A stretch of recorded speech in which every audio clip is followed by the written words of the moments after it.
Hello बच्चों, कैसे हो आप सब। उम्मीद करता हूँ सब बढ़िया होंगे। स्वागत है आपका अपने YouTube channel the secret of chemistry पर। आज की क्लास होगी खास क्योंकि आज हम करेंगे आपसे बात क्लास 9th के चैप्टर 1 मैटर इन और सराउंडिंग के फेज ट्रांसफॉर्मेशन टॉपिक के बारे में। फेज ट्रांसफॉर्मेशन एक ऐसा टॉपिक है जहां पर हम टेम्परेचर और प्रेशर का इफेक्ट पढ़ेंगे और ये समझेंगे कि जो मैटर की स्टेट्स हैं यानी कि सॉलिड, लिक्विड, गैस, सॉलिड से कोई लिक्विड में, लिक्विड से कोई गैस में, गैस से सॉलिड में, ये सब कैसे इंटरचेंज होता है और उसके पार्टिकल्स में किस प्रकार का चेंज होता है। इसी विषय पर आज की क्लास में हम आपसे करेंगे बातचीत। तो चलिए स्टार्ट करते हैं आज की क्लास जो होगी आपके लिए खास, जहां पर हम करेंगे आपसे फेज ट्रांसफॉर्मेशन के बारे में बात। तो फेज ट्रांसफॉर्मेशन आज का हमारा टॉपिक है बेटा, यानी कि मैटर इन और सराउंडिंग। जो हमारा चैप्टर चल रहा था मैटर इन और सराउंडिंग, उसके अंतर्गत जो 6th लेक्चर है उसका नाम है phase transformation, effect of temperature and pressure on states of matter भी हम कह सकते हैं। प्रेशर का तो बहुत कम इफेक्ट है, यानी कि आप ये कह सकते हो effect of temperature on states of matter. इसके पहले टेम्परेचर और उसके यूनिट कन्वर्जन के बारे में हमने आपको पढ़ाया था।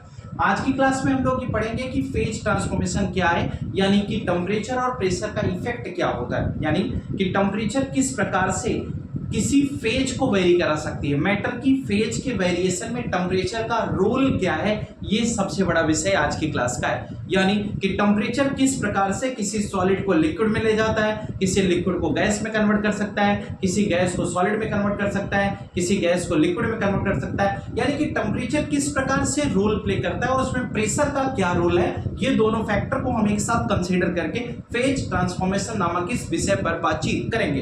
तो चलिए स्टार्ट करते हैं आज की क्लास, जहां पर हम करेंगे फेज ट्रांसफॉर्मेशन की बात। फेज ट्रांसफॉर्मेशन या फिर आप स्टेट चेंज भी कह सकते हो। फेज मतलब होता है स्टेट, ट्रांसफॉर्मेशन मतलब होता है बदलाव, यानी कि स्टेट में होने वाला बदलाव। स्टेट तो समझते होगे ना बेटा, जैसे कि मैटर की 3 मेन स्टेट बताई गई थी, सॉलिड, लिक्विड, गैस, है ना। तो सॉलिड, लिक्विड और गैस ये क्या है, मैटर की स्टेट है या फेज है। इसी फेज में मैटर पाया जाता है, लेकिन इन फेजेस के अंदर जो चेंजेस हो रहे हैं वो कैसे हो रहे हैं। कोई सॉलिड लिक्विड में कैसे कन्वर्ट होगा, कोई लिक्विड गैस में कैसे कन्वर्ट होगा, कोई गैस सॉलिड में कैसे आएगा, कोई सॉलिड गैस में कैसे जाएगा, कोई लिक्विड गैस में कैसे जाएगा, कोई लिक्विड सॉलिड में कैसे जाएगा। इन सभी विषयों पर हमारी आपकी बातचीत होगी। जैसा कि आप एक चार्ट देख रहे हैं, इसमें आपको बताया जा रहा है कि किस प्रकार से हम इंटर कन्वर्जन करते हैं और कन्वर्जन के दौरान उसका नाम क्या है। यानी कि बेसिक बात यह है कि हमें यही एग्जाम में पूछा जाएगा कि ये जो कन्वर्जन हमारा हो रहा है इसमें नेमिंग क्या होगी। जैसे कोई सॉलिड सब्सटेंस है, अगर उस सॉलिड सब्सटेंस को हम लिक्विड में कन्वर्ट करना चाहें, जैसे किसी सॉलिड को अगर हम लिक्विड में कन्वर्ट करेंगे तो उसे हम क्या कहते हैं। पहली चीज तो कोई सॉलिड लिक्विड में जाएगा कैसे, एक बड़ा सवाल है। सबसे बड़ा सवाल ये हुआ कि अगर किसी लिक्विड को आप सॉलिड में ले जाना चाहते हैं तो कैसे ये कन्वर्जन पॉसिबल है। जरा गौर से सुनिएगा।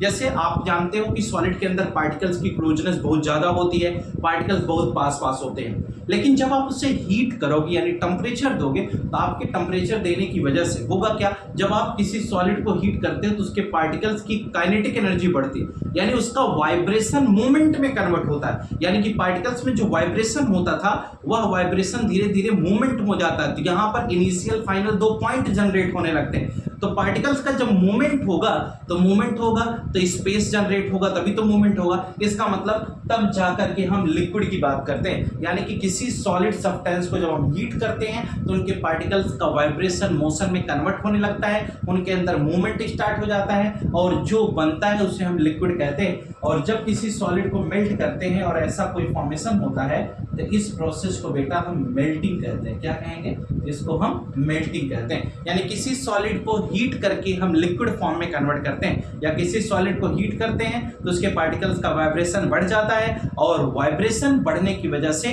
वह पार्टिकल्स सीधा सीधा लिक्विड जैसा दिखाई देने लगते हैं, यानी उनकी प्रॉपर्टी लिक्विड की जैसे हो जाती है। इसलिए इस फिनोमेना को हम क्या कहते हैं, मेल्टिंग कहते हैं। यानी conversion of any solid substance into its liquid state is known as melting, या conversion of any solid substance into its liquid phase on heating, गर्म करने पर ऐसा होगा तो उसे हम क्या कहते हैं, मेल्टिंग कहते हैं। और उसके बाद कहा गया कि अगर हम किसी लिक्विड को गैस में कन्वर्ट करना चाहते हैं तो गैस में कन्वर्ट करने का मतलब क्या हुआ कि अगर गैस में अगर किसी लिक्विड को कन्वर्ट करना चाहते हो तो भाई लिक्विड आपको दिया गया बेटा, अब उसको फिर हीट करोगे तो पार्टिकल्स का मूवमेंट और बढ़ जाएगा, पार्टिकल्स और दूर दूर जाने लगेंगे। तो इसका मतलब कि जब आप ऐसा कन्वर्जन करेंगे तो इस प्रोसेस को, जैसे लिक्विड से अगर आप गैस में जा रहे हैं तो हीट करने पर ही ऐसा होगा। इस प्रोसेस को हम क्या कहते हैं? इसको हम बॉइलिंग कहते हैं या वेपराइजेशन कहते हैं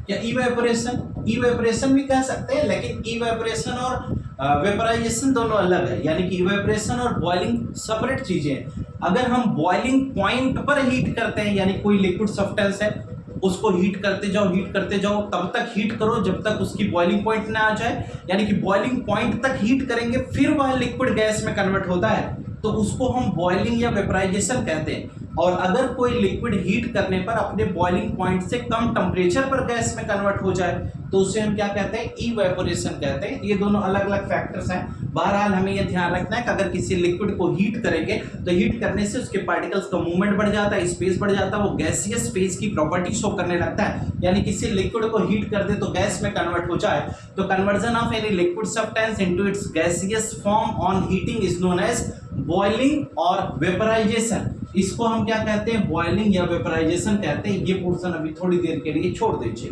तो कहते हैं किसी लिक्विड को अगर हीट कर दे तो वह गैस में कन्वर्ट होता है। इस फिनोमेना को, इस प्रोसेस को हम बॉइलिंग या वेपराइजेशन कहते हैं। फिर कहा गया कि अगर किसी गैस को, ये वाली एरो देखिए, ये वाली, किसी गैस को अगर कूल कर दे, जैसे कोई गैस है, मान लो पतीला आपने लिया, भगोना लिया, उसमें पानी उबाल रहे थे बेटा, तो जब पानी उबलने लगा तो पानी उबल करके ऊपर जा रहा था, आपने एक ढक्कन ऊपर लगा दिया। ढक्कन की वजह से वाटर की ड्रॉपलेट्स ऊपर जाकर इकट्ठा हो रही हैं और बूंद बूंद करके फिर नीचे आ रही हैं। इसका मतलब ये क्या है? यह प्रोसेस हमारा क्या कहलाएगा कि जैसे कोई गैस है, उस गैस को अगर आप कंडेंस करोगे तो आप ऊपर से प्रेशर लगाए ढक्कन से, और अगर टेम्परेचर आप कम कर दोगे तो कंडेंसेशन होने लगता है। यानी कि कंडेंसेशन एक ऐसी प्रोसेस है, conversion of any gaseous substance into its liquid phase on cooling. यानी किसी गैसियस सब्सटेंस को ठंडा करने पर अगर वह अपने लिक्विड स्टेट पर आ जाए तो उसे हम क्या कहते हैं? उसे कंडेंसेशन कहते हैं। लेकिन अब सवाल यह है कि कंडेंसेशन तो ठीक है, कंडेंसेशन की नेसेसरी कंडीशंस क्या है? यानी कंडेंसेशन के लिए कौन सी कंडीशन रिक्वायर्ड होगी? तो कंडेंसेशन के लिए हमेशा lowering the temperature and applying the pressure, ये दो कंडीशन आपको लेकर चलना है। यानी कि जब आप टेम्परेचर घटा देंगे और प्रेशर बढ़ा देंगे तो कंडेंसेशन फास्ट होने लगता है। यानी कि टेम्परेचर डाउन हो और प्रेशर बढ़ जाए तो ऐसी केस में कंडेंसेशन होने लगता है, पार्टिकल्स नीचे की तरफ आना शुरू कर देते हैं या पार्टिकल्स क्लोज होने लगते हैं। इस फिनोमेना को हम कंडेंसेशन कहते हैं। आप जैसे फ्रीजर देखा होगा आपने, आप रेफ्रिजरेटर आपके घर में है, आप क्या करते हो? वहां पर क्या होता है? कंडेंस होते हैं पार्टिकल्स। आप प्रेशर बढ़ाते हो, प्रेशर बढ़ाने का मतलब फ्रीज को बंद करके रखते हो और टेम्परेचर डाउन कर देते हो। ऐसी केस में पार्टिकल्स का कंडेंस होना पाया जाता है और वहां पर तो कोई गैसियस सब्सटेंस हम नहीं रखते, बहरहाल लिक्विड से हम उसको सॉलिड बनाते हैं, है ना, जैसे कि बर्फ जमाते हैं, पानी से बर्फ बनाते हैं, तो ये वाली प्रोसेस है। अगर कोई लिक्विड सब्सटेंस आपको दे दिया जाए, आप उसका टेम्परेचर डाउन कर दें यानी कूल करते हैं, तो वो क्या हो जाएगा? वो सॉलिड में बदल जाएगा। जैसे आप बॉटल पानी भर कर रखते हो और टेम्परेचर डाउन कर देते हो फ्रीजर में डाल करके, तो आपको क्या होता है? ठंडा पानी मिल जाता है, बर्फ जम जाती है। तो इसका मतलब क्या हुआ कि जब आप टेम्परेचर डाउन करेंगे किसी लिक्विड सब्सटेंस का तो वो थोड़ी देर बाद क्या हो जाएगा? सॉलिड में बदल जाएगा। तो उस फिनोमेना को क्या कहते हैं? उसको हम कहते हैं फ्रीजिंग। ठीक है, उसको हम फ्रीजिंग का नाम देते हैं। यानी जब किसी लिक्विड सब्सटेंस को अगर हम ठंडा करें, कूल करते हैं और कूल करने के बाद वो सॉलिड में कन्वर्ट हो जाए तो उसे हम फ्रीजिंग कहते हैं। लेकिन एक बात और समझ में आई कि अगर कोई सॉलिड सब्सटेंस डायरेक्टली चेंज हो जाए गैस में, यानी विदाउट चेंजिंग इनटू लिक्विड, यानी किसी सॉलिड सब्सटेंस को अगर बेटा हमने हीट किया और हीट करने के बाद वो डायरेक्ट गैस में कन्वर्ट हो जाए, लिक्विड में चेंज ही ना हो, तो उसे हम क्या कहेंगे? उस फिनोमेना को हम सब्लिमेशन कहते हैं। यानी कि सब्लिमेशन एक ऐसी प्रोसेस है जिसमें हम किसी सॉलिड सब्सटेंस को डायरेक्ट गैस में कन्वर्ट करते हैं, वहां पर लिक्विड फॉर्म नहीं बनता है। यानी when any solid substance directly changes into its gaseous form without formation of liquid, यानी without changing into its liquid state, यानी कोई भी सॉलिड बिना लिक्विड ऑब्टेन हुए या बिना लिक्विड में चेंज हुए अगर वह डायरेक्ट गैस में कन्वर्ट हो जाता है तो इस फिनोमिना को हम क्या कहते हैं? सब्लिमेशन। सब्लिमेशन एक ऐसी प्रोसेस है जिसमें हम किसी सॉलिड से डायरेक्ट गैस को ऑब्टेन करते हैं। जैसे नेफ्थलीन बॉल्स, आपने देखा होगा टॉयलेट में जो छोटी छोटी व्हाइट कलर की बॉल्स रखी जाती है वो क्या है? वो नेफ्थलीन बॉल है। और नेफ्थलीन बॉल को अगर आप ऐसे एटमॉस्फेयर में छोड़ दें तो वो क्या हो जाती है? थोड़े समय के बाद वो टॉयलेट में जो छोटी छोटी बॉल्स रखी गई वो गायब क्यों हो जाती हैं? क्योंकि वो सब्लिमेशन के अंतर्गत आता है। यानी वोलेटाइल सब्सटेंस, वोलेटाइल मतलब जो आसानी से वेपर्स में कन्वर्ट हो जाए या कम टेम्परेचर में वेपर्स में कन्वर्ट हो जाए जहां लिक्विड फेज का फॉर्मेशन नहीं होता है। तो दूसरी चीज अमोनियम क्लोराइड इसका एग्जांपल हो गया, यानी नेफ्थलीन बॉल्स हो गई, अमोनियम क्लोराइड हो गया, एंथ्रासीन हो गया। ठीक है, अमोनियम क्लोराइड के साथ साथ कैम्फर, सबसे अच्छा एग्जांपल अपने यहाँ कैम्फर है। कैम्फर का मतलब कपूर। कपूर की अगर हम बात करें, कपूर की गोली मार्केट में आती है और कपूर हम घरों में दीप जलाने वलाने के लिए भी यूज करते हैं। ठीक है, तो कपूर जो होता है, अगर इसकी हम बात करें कैम्फर की, तो कैम्फर को अगर आप ऐसे खुला छोड़ दें, पैकेट से बाहर निकाल के ऐसे खुला छोड़ दें तो कैम्फर कुछ समय बाद आपको नहीं मिलेगा, क्योंकि वह कैम्फर डायरेक्टली किस में कन्वर्ट हो गया? गैस में कन्वर्ट हो गया। तो यानी कि कैम्फर भी हमारा किसके अंतर्गत आता है? वह सब्लिमेशन के अंतर्गत आता है। बहरहाल उसी जगह एक बात बताई गई, यहाँ तो हम ये पढ़ते हैं कि the conversion of any solid substance into its gaseous phase without changing into liquid form on heating is known as sublimation.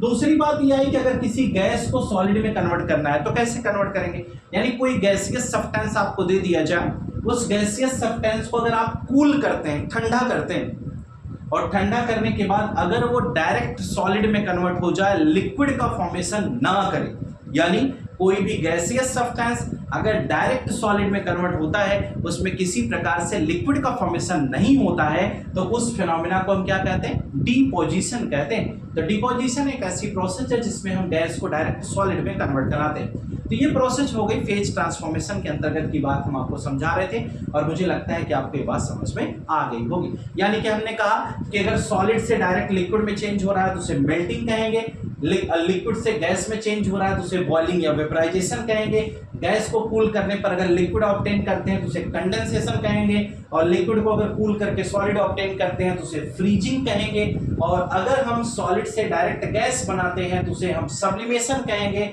और अगर गैस से डायरेक्ट सॉलिड बनाते हैं तो उसे हम डिपोजिशन कहेंगे। ठीक है, ये बात आपको समझा देंगे। अब हम समझ पा रहे हैं कि जैसे एक नाम इसका दिया मेल्टिंग, ठीक है, दूसरा नाम फ्रीजिंग, फ्रीजिंग इधर से इधर का हो गया। तो इस तरह से हम इसको समझते हैं कि क्या होता है, कैसे होता है, ये बात हमने आपको समझा दी। और दूसरे रिस्पेक्ट में हम लोग आगे चलेंगे और डिस्कस ये करेंगे अगला पॉइंट क्या है।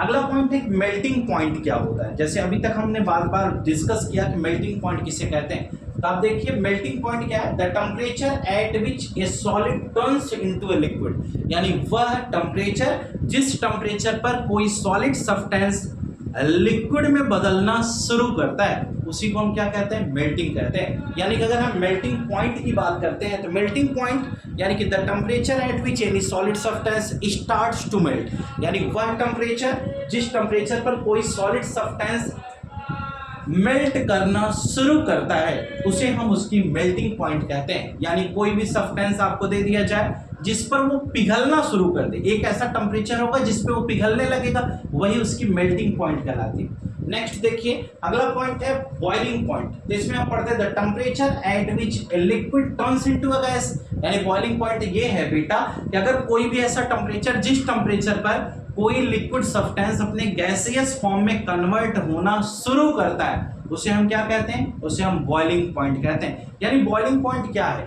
बॉइलिंग पॉइंट का मतलब है the temperature at which any substance starts to melt is known as melting point.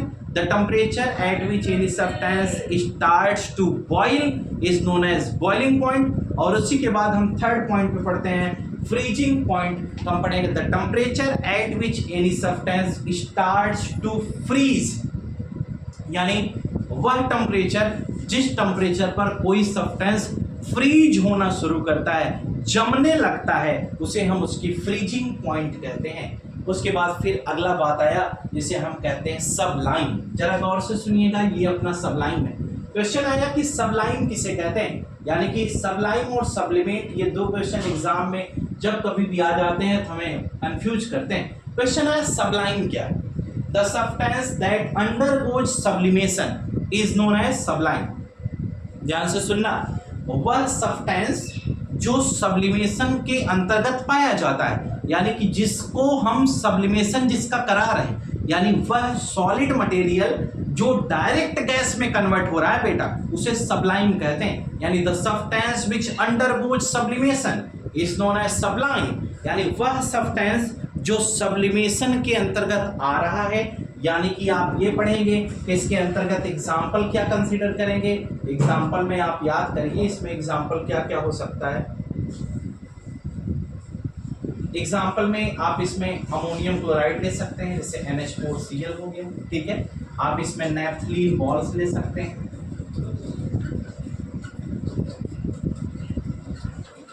ठीक है।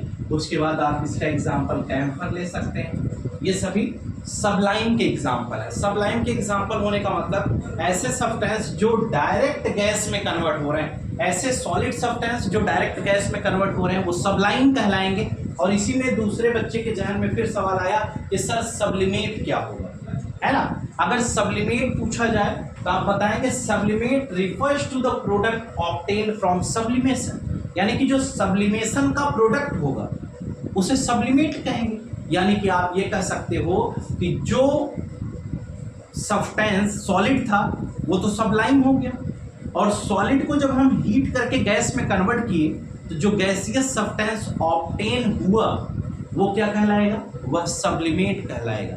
यानी जो गैसियस सब्सटेंस हमें ऑब्टेन होता है वो सब्लिमेट कहलाएगा, और जो सब्सटेंस हमने कंसीडर किया जिसको हीट करके हम कन्वर्जन करा रहे हैं वो सबलाइन कहलाएगा। तो पहला सब्सटेंस सबलाइन हो गया, और जो लास्ट में हमें ऑब्टेन होता है वो सब्लिमेट है। तो सबलाइन और सब्लिमेट ये दोनों बात भी आपको जानना बेहद जरूरी था। यानी कि सबलाइन वो सब्सटेंस होते हैं जो डायरेक्ट किस में कन्वर्ट हो रहे हैं, गैस में कन्वर्ट हो रहे हैं, और सब्लिमेट क्या होता है, वह गैसियस सब्सटेंस जो सब्लिमेशन प्रोसेस में ऑब्टेन होता है, ठीक है, उसे हम क्या कहते हैं, उसे हम सबलाइन के नाम, सब्लिमेट के नाम से जानते हैं। जैसे सब्लिमेशन में आपने एग्जांपल देखा, अगर हम अमोनियम क्लोराइड ले लेते हैं, ये सब चीज़ें जो है, और उधर हम लेते हैं ड्राई आइस भी हमारा एक केस बनता है कि अगर हम किसी गैस को, यानी कि अगर कार्बन डाइऑक्साइड को हम क्या करते हैं, कूल करते हैं, तो सॉलिड CO2 ऑब्टेन होता है, जिसे हम ड्राई आइस के अंतर्गत पढ़ते हैं। तो ये पूरा अभी तक जो आप देख रहे थे, ये पूरा का पूरा प्रोसेस ये था कि किस प्रकार से हमने फेज ट्रांसफॉर्मेशन का डिस्कशन आपसे किया। फेज ट्रांसफॉर्मेशन के अंतर्गत हमने आपको बड़े डिटेल में बहुत ढेर सारी बातें बताई, जहां पर हमने आपको ये बताया कि किस प्रकार से टेम्परेचर चेंज कर देता है किसी की स्टेट या फेज को, यानी कि टेम्परेचर किसी की फेज चेंज के लिए कैसे रिस्पॉन्सिबल, यानी टेम्परेचर जो होता है किसी का फेज कैसे बदलता है, ठीक है। तो टेम्परेचर किसी का फेज कैसे बदलता है ये बात हम आपको दिखा रहे हैं, ठीक है। तो जरा इसको समझिएगा, इसके बाद हम और आगे बात करेंगे।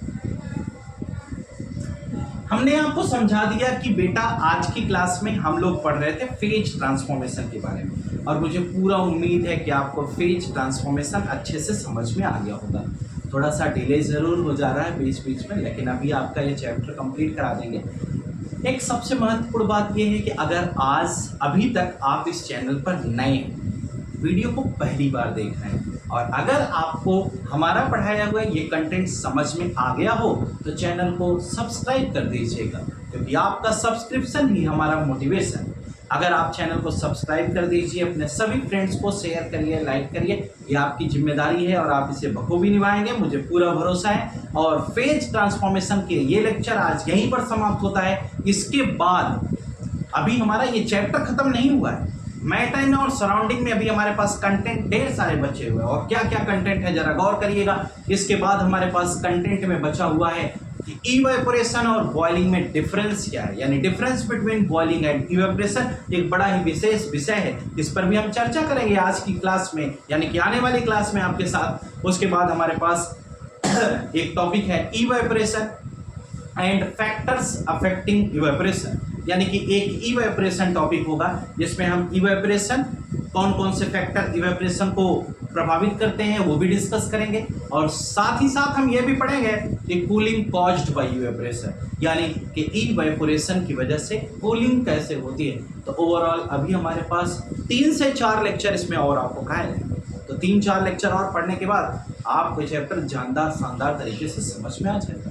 मुझे पूरा भरोसा है कि आप बढ़िया तरीके से मन लगा करके पढ़ रहे होंगे और गर्मियों की छुट्टियों का पूरा आनंद ले रहे होंगे। चैनल पर नए हैं तो नए बने रहें और चैनल को सब्सक्राइब करना ना भूलें।